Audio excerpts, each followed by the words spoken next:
Now that he is eligible to be inducted into the Hall of Fame, how can he get there? Because it's a little more tricky than you might think. Caleb No joins us in the studio. Caleb, I know you're here there to break it down. What needs to happen for Pete to see his bust in Cooperstown?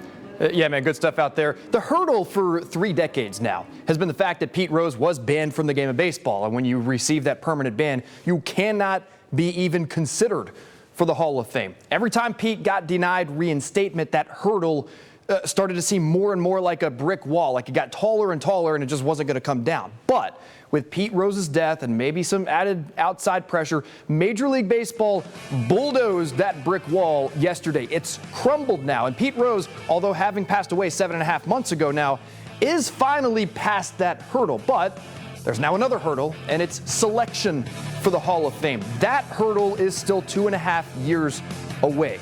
There's a vote scheduled for December of 2027 for players in the classic era, players who made their biggest impact on the game of baseball prior to 1980. Pete did play after 1980, in fact, broke the hits record after that, but the majority of his career came before 80, so he does fall in that category.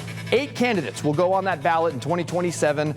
And if Pete is one of those 8, you're talking about a committee of 16 players made up of Hall of Fame players, longtime executives, and others. And in order to get selected for the Hall of Fame, Pete would have to get at least 75% of the vote. So 12 votes out of 16 members, and then he would be in. He would be inducted into the Hall of Fame after that point. There is one instance of a special ballot taking place to get Roberto Clemente into the Hall of Fame early, and that was a drastically different set of circumstances over 50 years ago.